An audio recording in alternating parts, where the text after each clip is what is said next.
ठानी है जिसे एक मुलाकात के प्रोग्राम के अंदर हम इनसे कुछ सवालात के जवाब लेंगे और इनसे अपेक्षा करेंगे कि ये हमारे सवालात के जवाब अच्छी तरह से देंगे। सर स्वागत है आपका हमारे प्रोग्राम में। सर ये आपके एरिया में, रामनगर के एरिया में टूरिज्म का बहुत बड़ा स्कोप है और आने वाले टाइम में अगर इस एरिया में टूरिज्म को बढ़ावा देना है तो वहाँ पे हमें जो टूरिस्ट पॉइंट है उनकी डेवलपमेंट करनी पड़ेगी। उसके बारे में आप क्या कहेंगे? देखिए, आपका बात बिल्कुल ठीक है। This is for the first time कि एजेंडा ऑफ अलायंस में जो भारतीय जनता पार्टी और पीडीपी के टॉप लेवल पर सेटल किया गया और उसमें हम लोगों का भी बड़ा एक एक्टिव रोल रहा कि Jammu as an independent tourist destination, और जम्मू में खासकर जो मेरा विधानसभा क्षेत्र है, मनी बसोली, मजालता, मानसर, इसको भी टूरिस्ट सर्किट डेवलप करने की बात उसमें की गई। अब कुछ चीज़ें हैं कि जो कई सालों से, कई सदियों से, मेरा कहने का मतलब जख्म वहाँ पे they have separated like ulcers बन गए हैं। अब उनको आहिस्ता आहिस्ता ठीक करके वक्त लगेगा। मेरा क्षेत्र रामनगर और खासकर उधमपुर जिला का जो पहाड़ी क्षेत्र, Mir, Panchari, Dudu, Basantgarh, Lati, Dhuna, and I can challenge with full authority, ये किसी गुलमर्ग, किसी पहलगाम या किसी भद्रवा से ये कम नहीं, लेकिन इसका वो डेवलपमेंट उस तरीके पर तरजीह पे नहीं कभी हुआ। इस एरिया को डेवलप करने के लिए अभी तक पत्नी टॉप डेवलपमेंट अथॉरिटी के साथ रखा गया। अरे कब पत्नी टॉप डेवलपमेंट अथॉरिटी वाले रामनगर और उधमपुर जाके टूरिज्म का विकास करेंगे? और कल भी मैं देख रहा हूँ विधानसभा में, चूंकि टूरिज्म डिपार्टमेंट की ग्रांट्स चल रही थी, तो बता रहे हैं 2015-16 में 15 लाख खर्चा टूरिज्म डेवलप करने के लिए। मजाक है, मौकरी। लेकिन फिर भी हमारा कोशिश है सबसे पहले कि एक तो एक सेपरेट टूरिस्ट डेवलपमेंट अथॉरिटी, और हम इसमें कल असेंबली में बात भी करने वाले हैं, there should be separate tourist development authority for Dudu Basantgarh. और उसके साथ साथ बाकी एरियाज में भी, जिनमें जैसे मानसर है, जम्मू का मोस्ट प्रोमिनेंट टूरिस्ट स्पॉट है टूरिज्म पॉइंट ऑफ व्यू से, एक हम बोले साहित्यिक तौर से, दार्शनिक तौर से, या मेरा कहना है कि इसको एक धार्मिक तौर पर भी अगर देखें कि न सिर्फ जम्मू कश्मीर, हिंदुस्तान, पूरी दुनिया के एक, मैं बोलूँगी कि हिंदुओं की आस्था उससे जुड़ी है। और ये एक ऐसा प्रतीक है जो महाभारत के उस वक्त का, ये तो हमें बुजुर्गों ने बताया कि महाभारत की कहानी, लेकिन अब आर्कियोलॉजिकल सर्वे ऑफ इंडिया ने साबित किया ये वर्चुअली के महाभारत के वक्त का है। और मनवाल जो उस वक्त का अर्ली मेडिवल पीरियड का नॉर्थ इंडिया का सबसे बड़ा शहर, जिसका उस वक्त का नाम बभौर था, पंजतीर्थी से बड़ा था मनवाल। पंजाब वगैरह किसी इतना बड़ा शहर नहीं था जितना मनवाल था। Manwal was the capital. उस वक्त का जो डुगर प्रदेश 1100-1200 ईस्वी का मनवाल उसका, और वो अवशेष, वो जो मंदिर, लेकिन टूरिज्म प्रमोशन के लिए जितना कर सकते हैं उतना नहीं हो रहा। उस ट्रैफिक को चैनलाइज करना पड़ेगा और एक सीरियस एफर्ट्स करनी पड़ेगी जम्मू में टूरिज्म तैयार करने के लिए, प्रमोट करने के लिए। इसके लिए हम सबको तैयार होना चाहिए। काफी 30-40-50 साल से आपका बात है कि वो बहाव ही उधर था, अब उस बहाव को उल्टा करके, मैं नहीं कहता कि कश्मीर में बंद कर दो, कश्मीर के स्थान वो भी खूबसूरत है, वो भी डेवलप होने चाहिए, लेकिन जम्मू का जो हक है, जम्मू का जो राइट है, और Jammu as an independent tourist destination, मैं विधानसभा में भी बोला, कल फिर बोलूंगा, this should not become a slogan. This is a well conceived concept of the honourable prime minister Narendra Modi ji, और जो हमारे मरहूम जो चीफ मिनिस्टर मुफ्ती मोहम्मद सईद साहब, इसको परसू करना पड़ेगा। और खासकर रामनगर, बसंतगढ़, डुडू वगैरह यहाँ पे जो टूरिज्म प्रमोशन की बात है, एक सेपरेट डेवलपमेंट अथॉरिटी, और फिर उस डेवलपमेंट अथॉरिटी में प्रॉपर फंडिंग। अब मान लीजिए हमारे पास मानसर डेवलपमेंट अथॉरिटी है, लेकिन उसका फंडिंग जो पर ही उसको पैसा आता है वो Pahalgam development authority, Gulmarg development authority, या बाकी जो श्रीनगर में जो डेवलपमेंट अथॉरिटी, उनसे कई कई कई गुना हम कम है। ये कहीं ना कहीं इक्विटी बैलेंस बनाना पड़ेगा। हमारे यहाँ पर जैसे जम्मू में माता वैष्णो देवी के लिए लोग आते हैं और अमरनाथ जी की यात्रा के लोग जाते हैं, तो वहाँ पर आपके शहर में पिंगला माता का बहुत महत्व है और लोग बहुत मानते हैं। 30 साल से ये यात्रा चल रही है, तो उस यात्रा को बढ़ावा देने के लिए, और ताकि जम्मू से तो लोग आए और बाकी शहरों से भी लोग वहाँ पे आए, इसके लिए आप क्या करेंगे? देखिए, गांव पिंगल को एक टूरिस्ट विलेज डिक्लेयर किया गया है। वहाँ पे एक बजटेड एकोमोडेशन, हम जंगलात वालों ने थोड़ी परेशानी डाली, लेकिन हमने उसका टेंडर करवाया और हम जल्दी उसका काम शुरू करेंगे। एक बजटेड एकोमोडेशन, लोगों के रात को रुकने के लिए सुविधा, और दी मोस्ट इम्पोर्टेंट पार्ट, ये पिंगला माता जाने के लिए सड़क नहीं जा रही। और मैंने दोनों तरफ से, आई एम होपफुल कि 2017 में पिंगला माता के चरणों में पक्की लुक वाली सड़क, इसी साल 2017 में वो लुक वाली सड़क का जो बात है पिंगला माता के चरणों तक, तो वहाँ से थोड़ा सा 200-400 मीटर ही रह जाएगा रामनगर से। और जो मजालता से मनवाल से जो मनवाल पेंगर रोड है उसको नबार्ड में हमने टेकअप किया और इस साल 3 करोड़ की राशि उसके लिए रखी गई है और उस 3 करोड़ की राशि को हमने एडवर्टीज कराया इस बार। उसमें काम जोरों शोरों से चल रहा है। आई एम होपफुल कि दोनों तरफ से, मनवाल से मतलब कि धार रोड से भी और उस तरफ रामनगर से भी पिंगला माता के पवित्र मंदिर को कनेक्टिविटी देंगे। और जो अगला श्राइन एक आपने नाम ले लिया चौतरा माता, वो भी उसी धार पे, उसी धार वाले उसी बेल्ट में पड़ता है। दोनों का मैंने तो पिछली विधानसभा में एक बिल भी लाया कि यहाँ पे एक सेपरेट श्राइन बोर्ड ही क्यों ना बनाया जाए, लेकिन फिर डिबेट आई वहाँ पे कि श्राइन बोर्ड तो बनाएंगे लेकिन लोकल चढ़कर वो यात्रा के दिन ही होती है, उसके बाद इतना ज्यादा होता नहीं। देन वी डिसाइडेड कि श्राइन बोर्ड को से हम बात करेंगे ये अपने वैष्णो देवी श्राइन बोर्ड से कि वही श्राइन्स को टेकअप करके, क्योंकि वो प्रोफेशनल लोग हैं और उसको प्रॉपर तरीके से डेवलप कर पाए। जो सुविधा चाहे बजट अकोमोडेशन बनानी है, बिजली देनी है, पानी देनी है, सड़क देनी है, that we will take care of it. As an elected MLA representative उस एरिया का, उस क्षेत्र का, और सरकार से मदद के हम उसमें वो बाकी सुविधा सब बनाएंगे और उसको तैयार करेंगे। क्योंकि पूरी जिस तरह वैष्णो देवी की गुफा बिल्कुल वैसी ही गुफा, और पिंगला देवी और वैष्णो देवी ये आपस में बहनें भी हैं हमारे हिंदू धर्म और उसके शास्त्रों के मुताबिक, तो दोनों का विकास होना बहुत जरूरी इंपॉर्टेंट है। आपने रोड्स की बात की, तो रामनगर से रन दोमेल कोई जगह है जो कि मेन रोड जाती है, उसका एशियन डेवलपमेंट बैंक ने नियर अबाउट 44 लाख के अंदर 44 करोड़ में वो उन्होंने उसको डेवलप करने के लिए फंड्स दिए हैं और रोड बनी है। तो क्या वो डबल लेन वगैरह हो गई हैं या उसकी मेंटेनेंस प्रॉपर हो रही है, बन रही है? वो आपने बड़ा वैलिड और बड़ा, मेरा ख्याल है रामनगर के दर्शकों और जम्मू कश्मीर के लिए भी बड़ी इवेंटफुल हिस्ट्री होगी। मैं 2 मिनट लूंगा पूरे फैक्ट्स इसमें डिटेल करने में। राउंड से लेके जो रामनगर की रोड, ये किसी इंजीनियर ने नहीं, रामनगर के लोगों ने खुद बनाई थी। अब मान लीजिए जब लोग खुद बनाएंगे तो उसमें इंजीनियरिंग पैरामीटर एम्प्लॉय होंगे नहीं। अब स्टैंडर्ड पैरामीटर के मुताबिक मोड़ इतना चाहिए, वो उतना मोड़ है नहीं। स्टैंडर्ड पैरामीटर के मुताबिक चढ़ाई इतनी चाहिए, वो चढ़ाई है नहीं। In short it's not a standard road. जो स्टैंडर्ड पैरामीटर है सड़क बनाने के लिए वो ऐसा रोड नहीं है। अगर 42-44 करोड़ रुपया एशियन डेवलपमेंट बैंक ने दिया तो सबसे बड़ा पर्पज होना चाहिए कि उसको स्टैंडर्डाइज करें। और जो प्रोजेक्ट भी बना उस रोड को स्टैंडर्डाइज करने के लिए ये 27 किलोमीटर की रोड 21.5 किलोमीटर बन के जानी थी। डबल लेन होता है जैसे जम्मू उधमपुर बना, वो थोड़े ना, लेकिन इन्होंने वो सेंट्रल लेन वायलेट की और उस सेंट्रल लेन वायलेट करने के बाद उस रोड को सिर्फ 2 फुट आगे किया और 2 फुट पीछे किया। और इन बारिशों में अगर डैमेज हुआ तो सिर्फ उसी नई रोड को, वो पुरानी रोड को कुछ नहीं हुआ। जो एक्सटेंड की थी वो गिरी और इतना घटिया सबस्टैंडर्ड क्वालिटी का काम किया। मैंने पहली जिला विकास बोर्ड की बैठक में मुफ्ती मोहम्मद सैयद साहब जिसकी सदारत में हुई, मैंने इस इशू को बड़े जोर शोर से और बड़ा एक्टिवली टेकअप किया और अल्टीमेटली मुफ्ती साहब ने उस दिन कंसीड किया और ये फैसला हुआ डीडीपी का कि इसमें एक हाई लेवल इंक्वायरी किया जाएगा। उसमें एक हाई लेवल इंक्वायरी किया भी है पीडब्ल्यूडी में, but I am not satisfied. It is an I wash, वो इंक्वायरी आई वॉश है। मैंने फिर लिखा सरकार से, मैंने सरकार से फिर लिखा कि ये बहुत गलत बात है, मैं I am not satisfied with inquiry और सिर्फ लीपा पोती है। दिस इज मैं बोलूंगा कि this is just I wash.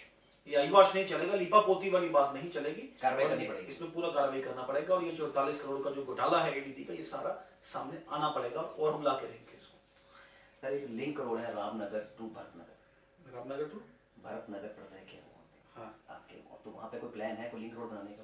Bharatnagar मेरे ख्याल कागज इनकरेक्ट होंगे, ऐसा कोई रोड है नहीं वहाँ पे रामनगर टू। मेरी वहाँ पे मैंने जो वहाँ पे अपडेट्स लिए थे तो कह रहा लिंक रोड बनने का था, वहाँ पे था बट बना नहीं है रामनगर टू भरतनगर करके। भरतनगर नाम की कोई जगह है नहीं ना, वो गांव ऐसा नहीं, कोई मोहल्ला वार्ड नंबर ऐसा नहीं। भरतनगर शायद को आपको रिकॉर्ड करेक्ट करेंगे तो मैं बता दूंगा आपको। कोई बात नहीं। और आप बताएं, आपको यहाँ पे असेंबली में 2016 के लिए नॉमिनेट किया गया है बेस्ट एमएलए का अवार्ड, तो आपको कैसा लग रहा है और पाके और कैसा महसूस कर रहे हैं? अच्छा लग रहा है। मैं पहले बारी विधानसभा में चुन के गया तो मैंने सुना उधर मोहम्मद शफी उड़ी साहब नेशनल कॉन्फ्रेंस के, उन्होंने भाषण किया कि मैं 72 में सबसे पहले इस हाउस में चुन के आया, सागर साहब दूसरे साहब मैं 83 में आया, यानी कोई कहता मैं फलाने मैं 77 में आया। मैंने कहा मैं तो पैदा भी नहीं हुआ था जब ये लोग वहाँ पे उस हाउस में गए। तो कंप्लेंट कर रहे थे वो, तो it was a tough job. उन्होंने पहले अपना जब इंट्रोडक्शन दिया और बड़ा टफ जॉब था और मैंने कभी असेंबली देखी भी नहीं थी पहले, मैं पहली बारी चुन के ही गया और मैंने विधानसभा देखी। It was a tough job और कई बार लगता था यार कि मैं कैसे इतने बड़े दिग्गजों के साथ सियासत करना, इनको काउंटर करना, इनको चलाना, इनके साथ बैठना, लेकिन I believed in God, I believed in hard work और I believed in perseverance, I believed in persistent efforts. मैंने मेहनत किया और चलाया और कोशिश की अपनी तरफ से उसको अपना बेस्ट पुट इन करने की और जो पिछले भी विधानसभा के सत्र हुए, और एक नया एक आयाम, एक नया डेफिनेशन दिया है। अल्टीमेटली प्रैक्टिस ये होती थी कि रूलिंग पार्टी वाले एमएलए सरकार के का सपोर्ट करना भी चाहिए, सरकार का सपोर्ट होता है, लेकिन ओवरऑल मैंने असेंबली में एक नया सिस्टम सेट किया कि लेजिस्लेचर, एग्जीक्यूटिव और जुडिशरी, ये संविधान ने एक 3 सेपरेट किए हैं, और एमएलए चाहे अपोजिशन का हो चाहे रूलिंग पार्टी का हो, वो लेजिस्लेचर का पार्ट होता है, is not a part of the executive. और to expose, to depose and to oppose, ये एक लेजिस्लेचर का बेसिक फंडामेंटल राइट है। दो रूलिंग पार्टी वाले की बड़ी एक लक्ष्मण रेखा, एक उसका एक उसके लिए एक लेवल बन जाता है जिससे वो बाहर नहीं जा सकता, लेकिन फिर भी हमने कोशिश किया, सरकार को चेताया और सरकार को चलाया। अब मानिए जैसे आरटीआई अमेंडमेंट बिल है, this is first bill in the world. जो आरटीआई अमेंडमेंट बिल है हमारा, पूरी दुनिया में कहीं भी ऐसा आरटीआई एक्ट नहीं जिसमें हमने वो बिल लाया, और सरकार ने इसको एडमिट किया डिस्कशन के लिए कि we can black list false and frivolous RTI applicants. आज आरटीआई के नाम पे जो ब्लैकमेल और जो लूट चल रहा है, RTI is for transparency, RTI is not for slowing down the work. RTI से सरकार का काम तेज होना चाहिए, रुकना नहीं चाहिए। आज ऐसे ऐसे लोग हैं, जैसे मैंने एक एग्जांपल साइट की कि वैष्णो देवी माता यूनिवर्सिटी में एक प्रोफेसर वहां के सस्पेंड हुए और उन्होंने 76 आरटीआई उसी यूनिवर्सिटी के खिलाफ लगाए। अब क्या ये यूज है, मिसयूज है, लेकिन एक्ट हमारा साइलेंट है, we can not act against him. There is no legal mechanism to put that man in loop. उस आदमी को पनिश कर पाए, हमारे पास कोई मैकेनिज्म नहीं है। एक साहब, एक नौजवान एक आरटीआई लगाते हैं एक हॉस्टल, गर्ल्स इनमेट हॉस्टल के जो वार्डन है उनके दफ्तर में, कि मुझे ये गर्ल्स इनमेट्स के जो टेलीफोन नंबर है मुझे दिए जाए आरटीआई एक्ट के तहत।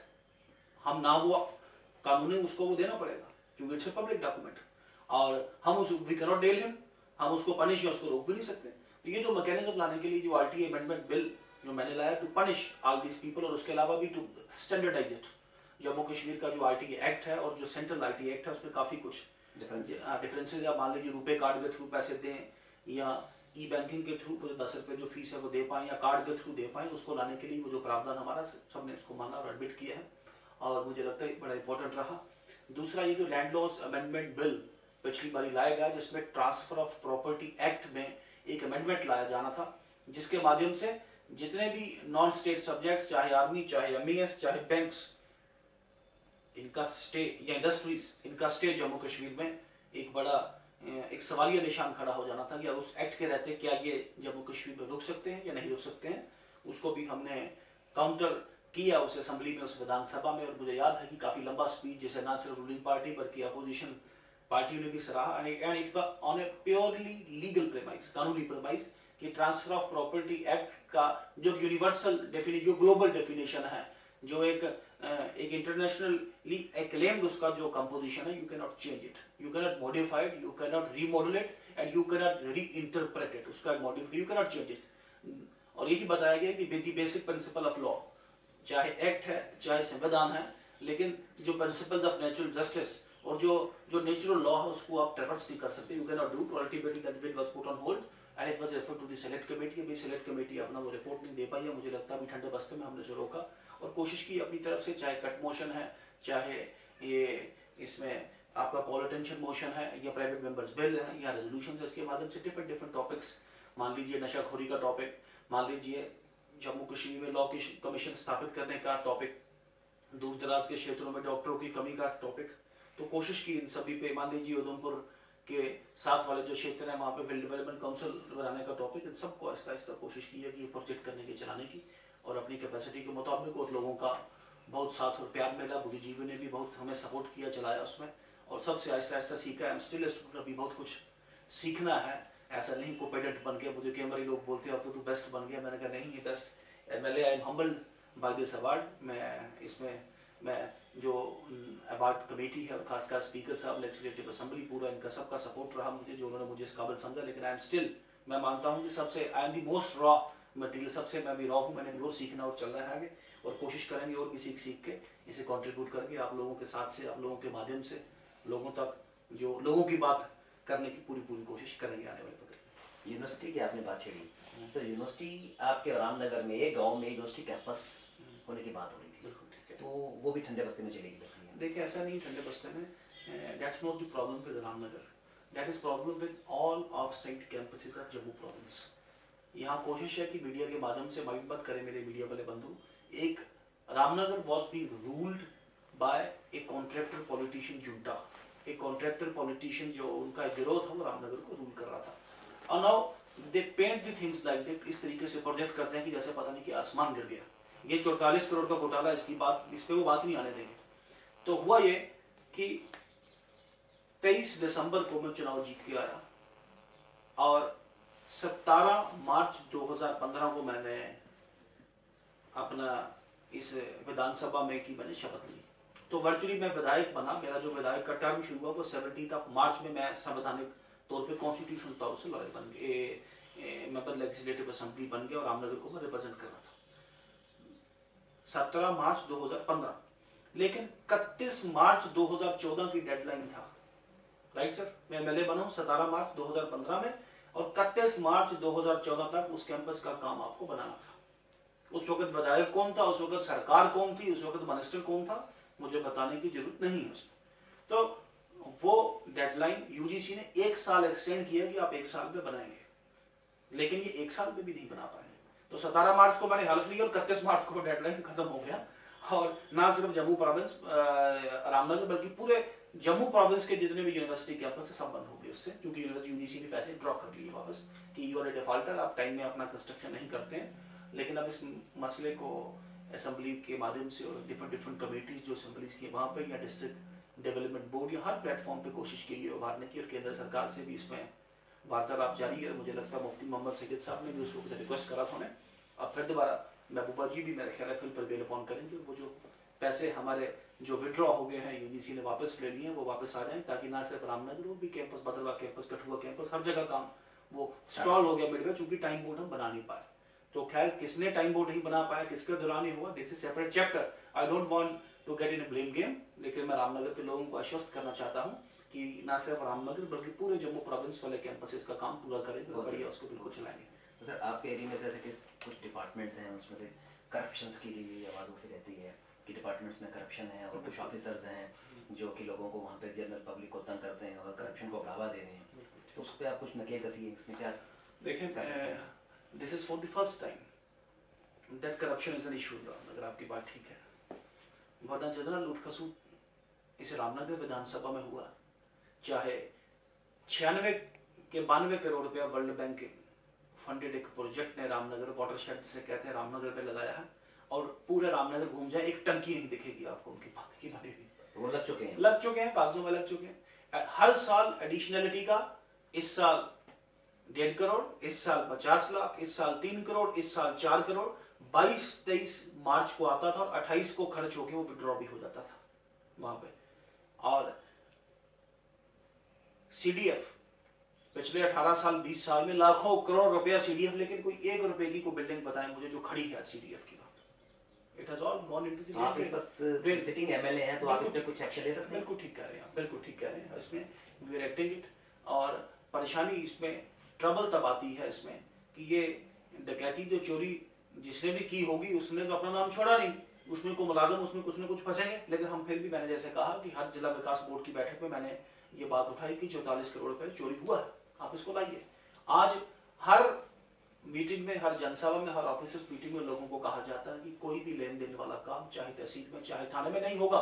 अब लोगों को भी थोड़ा खुल के आना चाहिए, ऐसा बात नहीं लोग देते हैं कई बार, लोग एप्लीकेशन तो एटलीस्ट आदमी तो सामने आए ना पहले कि बोले चला मुझसे पैसे लिए गए हैं या दिए गए हैं, मेरे वहां पर ये फ्रॉड हुआ है।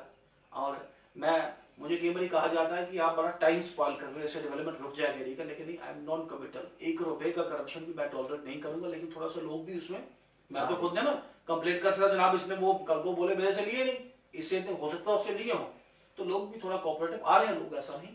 और काफी रिडक्शन, मैं I make a fair statement, मैं बोलूं कि मैंने 0 में खत्म कर दिया, ऐसा नहीं है। और खासकर जो एक महकमा रूरल डेवलपमेंट, उसमें जितनी भी बात वहां पे उठी है और मैंने डिटेल में कहा आई विल नॉट टॉलरेट, और जो भी बात उठी मैंने भी उसमें निर्देश दिया है कि आप डिटेल में इसकी इंक्वायरी कीजिए। लेकिन प्रॉब्लम यह है कि जो विसल ब्लोअर, जो कंप्लेंट आगे आता है वो कोऑपरेट करता नहीं।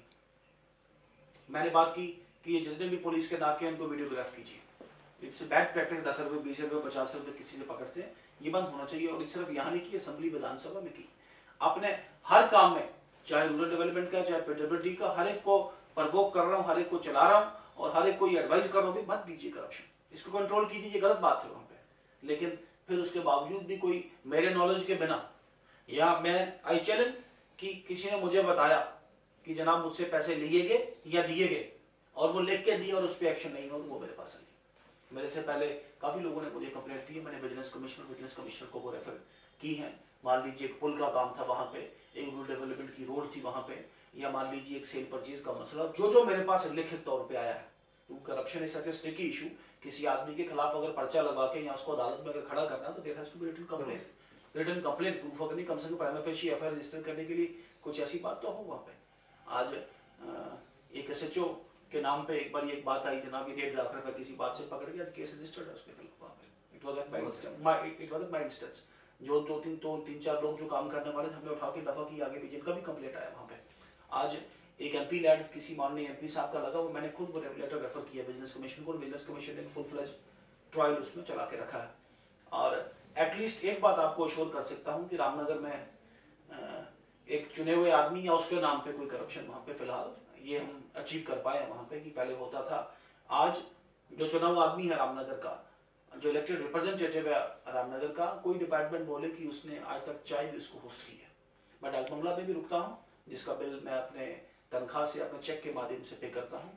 और मेरे से पहले प्रैक्टिस थी कि कोई मंत्री एमएलए जाता तो बड़े डिपार्टमेंट उसकी आओ भगत में उसके कार्यकर्ताओं के लिए, उसके लोगों के लिए वहां पे कई किस्म के जलसे जुलूस वहां पे किया करते थे। मैंने तो सब बंद करके रखा है वहां पे। कोई डिपार्टमेंट बताया कि मैंने चाय होस्ट की है एमएलए को वहां पे, nobody has the courage to tell it वहां पे। और corruption is the first barometer, और zero tolerance, I believe in zero tolerance, not even 0.1%, zero tolerance to corruption मैंने लेके चला।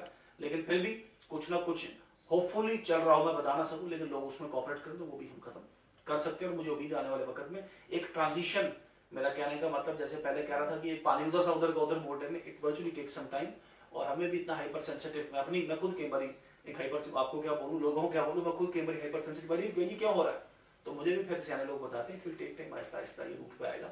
और corruption is a major issue and zero tolerance to corruption, this is my slogan, this is my challenge and this is my, I would say, commandment for me. ये मेरे लिए एक Holi book और एक होली रास्ते की तरह है। रामनगर में लोगों ने आपको जिताया है, तो उनको भी आपसे बहुत सी उम्मीदें हैं कि अनएम्प्लॉयमेंट खत्म करेंगे, हॉस्पिटल्स में डॉक्टर अवेलेबल होंगे, इलाज अच्छा होगा, बच्चों को स्पोर्ट्स की एक्टिविटीज बढ़ेंगी वहाँ पर, हॉर्टिकल्चर फ्लोरिकल्चर के इस तरह की कुछ वहाँ पे स्कोप लोगों के बढ़े, ताकि लोगों की जो है आमदनी बढ़े वहाँ पर। उसके लिए आप कुछ कर रहे हैं वहाँ पर? रामनगर रूरल एम्प्लॉयमेंट और खासकर रूरल वुमेन एम्प्लॉयमेंट की अगर बात करें तो नेशनल रूरल लाइवलीहुड मिशन में हमने रामनगर को एनलिस्ट करवा दी है, जिसमें सेल्फ हेल्प ग्रुप के माध्यम से वहाँ की जो महिलाएं हैं उनको एक रोजगार दिया जाएगा।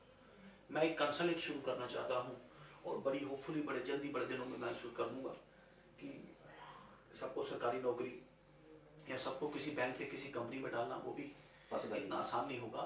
लेकिन हमारे लोग जो यहाँ पे अनऑर्गेनाइज लेबर है हमारी, किसी के घर काम करता है, किसी की दुकान पे काम करता है, या कोई मजदूरी का काम कहीं किसी दुकानदार के पास करता है, वो एक्सप्लॉइट होता है।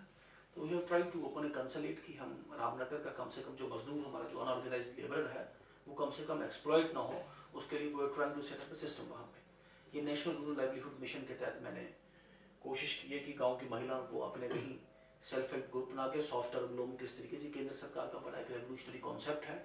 उसके अलावा भी पोल्ट्री डेवलपमेंट में मैं इससे पहले जो विधायक थे वो कच्ची सड़कों पे अपने पैसा वो सीडीएफ में स्पाइल किए गए थे, लेकिन मैंने अपने सीडीएफ का स्कीम बना के सरकार को अप्रूवल के लिए भेजा है कि जिसमें मैं अपने सीडीएफ से फ्री जो पोल्ट्री के बर्ड्स हैं 10 मुर्गा 10 मुर्गी इस तरीके से उनको एक यूनिट बना के, ऐसी फैमिली है जिनके पास खाने के लिए कुछ नहीं है, और मैं उनको एक रोजगार के माध्यम से, ये मेरा एक प्लान है। भी सरकार ने इसमें मुझे परमिशन ली दी है अपने सीडीएफ से खरीदने के लिए, वरना वो हाई ब्रीड वनराजा की ब्रीड वाली जो मुर्गी 10-10 मुर्गी का एक यूनिट में, जिन लोगों के पास वर्चुअली हर गाँव में सबसे पहले 10 लोगों से सिलेक्ट करेंगे, हर गांव में 10 लोग जिनके पास कुछ नहीं है, वहाँ पे उनको 10 मुर्गी उनके घर जाके हम देंगे वहाँ की कि आप ये मुर्गी 10 अंडे तो कम से कम रोज के देगी 50 रुपया, जिसके पास 5 रुपए के लाले पड़े होते हैं, लेकिन आज 50 रुपया उसको पड़ गए। फिशरी उद्योग से चला सकते हैं, फिशरी उद्योग शिप का बिल्कुल ठीक है, बढ़ावा दे सकते हैं। फिशरी उद्योग थोड़ा एक कॉस्टली प्रोजेक्ट बन जाता है, उसमें टेक्निकल एक्सपर्टीज काफी, उसमें भी काफी लोगों को हमने चलाया। पॉन्ड्स बनते हैं उसके लिए हमारे national mission for agriculture science and technology department है, वहाँ से फंड्स आते हैं सेंटर से। उसमें 100% मैंने रामनगर अपने लोगों को, उसमें एक प्रॉब्लम है कि रनिंग वाटर उसमें चाहिए। पॉन्ड का पूरा खर्चा 100% खर्चा हम करेंगे, लेकिन पानी का इतना इंतजाम चाहिए। पानी हर एक जगह होता नहीं, पर नेचुरली फिर लोग भी थोड़ा डरते हैं, एक पॉन्ड में इतनी फिश लेंगे फिर इतना, मतलब उस आदमी का इतना कॉन्सेप्ट भी नहीं होगा, जो बेचारा जिसने हो सकता गाड़ी कभी ना देखी हो दूर में, उसका इतना कॉन्सेप्ट नहीं होगा कि मैं मछली पालूंगा और फिर बेचूंगा, इतना शायद उसका अवेयर नहीं होगा। लेकिन ये बड़ा इजी कॉन्सेप्ट है मुर्गे वाला। ये 10 मुर्गे रखेगा, अपनी जमीन आगे पीछे उनको जहाँ भी चेपे जाएंगे इसको बढ़ावा मिलेगा, वो खाएंगे, उससे वो 10 मुर्गे दुकानदार के पास बेचेगा, वो बड़ा एग, उससे बड़ा अंडा कम से कम जो आप 5 रुपए का अंडा भी उससे अगर खरीदा किसी ने तो 50 रुपए उसको पर डे। जो आप कह रहे हैं कि इस तरह का जो आप प्रोजेक्ट लोगों के लिए चलाने जा रहे हैं, तो क्या आप उसका ऐसे आपने कोई सिस्टम रखा है कि आपको उसको फीडबैक भी मिले कि वो क्या कर रहे हैं, उसको बढ़ा रहे हैं या क्या कर रहे हैं, ऐसा कोई सिस्टम रहेगा या वन टाइम इन्वेस्टमेंट किया और बस खत्म हो गया? देखिए उसमें मैं अपने CDF से उसको रूट करूंगा, और जो पोल्ट्री डिपार्टमेंट है, लेकिन इन लिजन विद द लोकल पीपल, लोगों के साथ लोगों का कोऑपरेशन उसमें पूरा चाहिए। और वो हाई ब्रीड का जो मुर्गा जिस तरीके से लोगों में बांट के, और वो मुर्गा मुर्गी वाला कॉन्सेप्ट में लगा के, ताकि मिनिमम कुछ ना कुछ सपोर्ट प्राइस, मतलब 50 रुपये रोज के 1500 रुपये उसको एक महीने का मिल गया उस आदमी को, जो आगे बेचारा कहीं मजदूरी, कहीं दिहाड़ी या किसके घर काम करता होगा तो 2 महीने पैसे नहीं देता होगा उसको, उसके लिए बहुत बड़ा एक सपोर्ट बेस बन जाएगा। फिशरी में भी हमने चलाया है। फिशरी के अलावा भी और भी किसी को लघु उद्योग शुरू करना है, चाहे खादी विलेज इंडस्ट्रीज बोर्ड है या चाहे जकीडा, जकीडा का कॉन्सेप्ट इस एरिया में बहुत कम है, लेकिन हमने वहाँ भी लोगों को एंटरप्रेन्योरशिप लोन जो अपने लोगों को वहाँ पे देने, Jammu Kashmir entrepreneurship development institute जो है इसका कश्मीर में बड़ा कॉन्सेप्ट है, लेकिन हमारे वहाँ इसका कॉन्सेप्ट बहुत कम है, तो हमने उसको भी काफ़ी तरीके से, काफ़ी तर्ज से उसमें चलाया है।